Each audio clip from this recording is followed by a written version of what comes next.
Hey, what's up guys? This is Anthony from Anthony's Customs, and the next figure I'm going to do in my series of X-Men reviews is the Marvel Legends Colossus figure.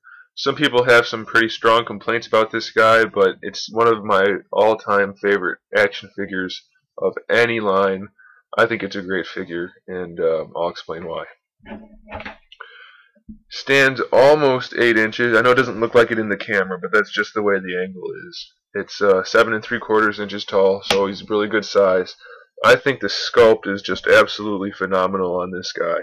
You get that nice attitude from him. He's got that kind of stoic but angry look in his face. Real square jaw, nice angular bone structure.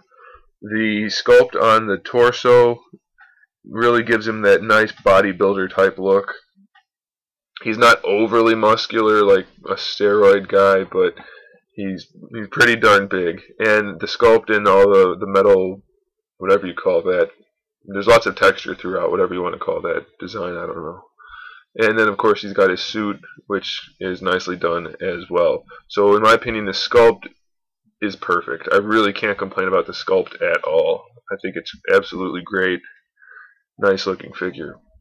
Now the paint is where some people have a problem. They say he's way too dirty looking. He should be almost like a chrome, and instead he's more like a dirty steel. To me, I think it makes him look awesome. They were going for a more realistic look for this guy, and the black wash on top of the silver, I guess, gave him a lot more contrast, and it was able to highlight that texture, or I guess low light it technically. But either way, it makes the figure stand out. Sure, he could have been chromier, but I think either way, it's a really cool figure.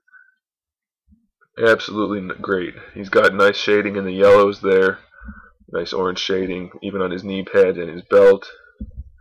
The paint's not perfect, as you can see. He's got like a black spot on his elbow or on his bicep here, and a couple of problems here and there that were like that from the factory.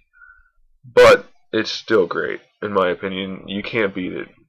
The top of the torso, this part here, and the pecs and the top of the back are a rubber material that's glued on top. I guess they did that for the shoulder pad things. They wanted those to be soft, so that was their best way of doing that without having a seam there.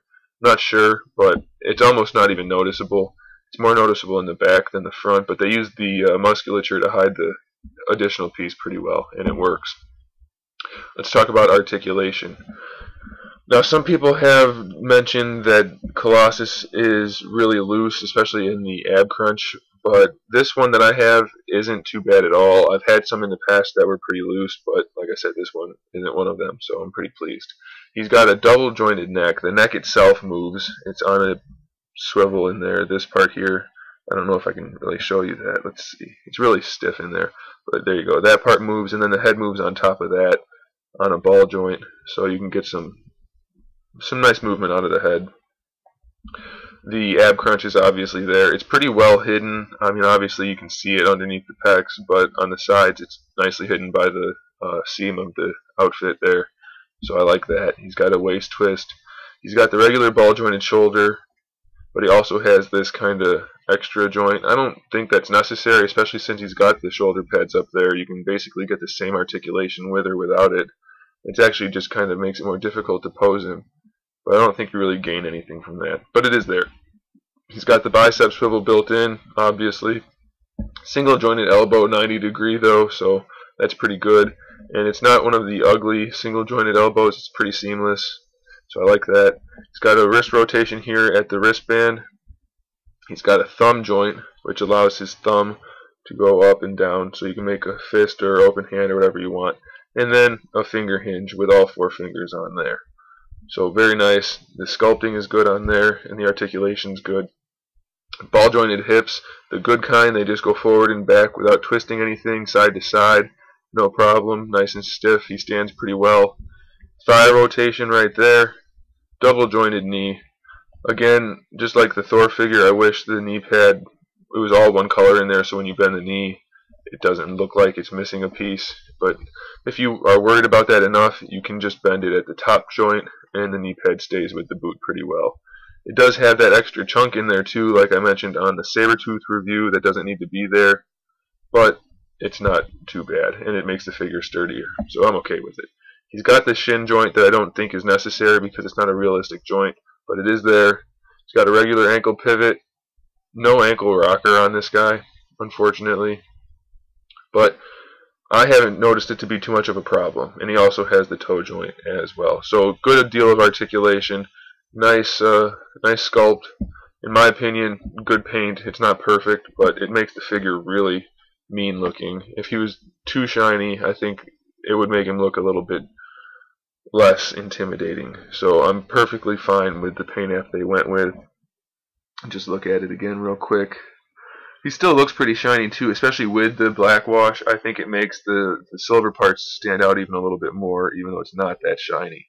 So it's a really nice look for him, in my opinion. Some people hate it. I love it. I think it looks great. Just a great sculpt overall. And like I said, I really don't have any complaints. They're just things that are probably worth mentioning. So that is the Marvel Legends Colossus. One of the best figures in the entire line. One of the best figures ever made, I think, in a 6-inch scale. So I definitely recommend you pick him up. His price actually has gone down a little bit. He comes with a broken Sentinel base. I don't have that with me right now, so I didn't include it in the review. But it comes with a really cool base as well. So it's just a winning situation, to put it as Charlie Sheen might.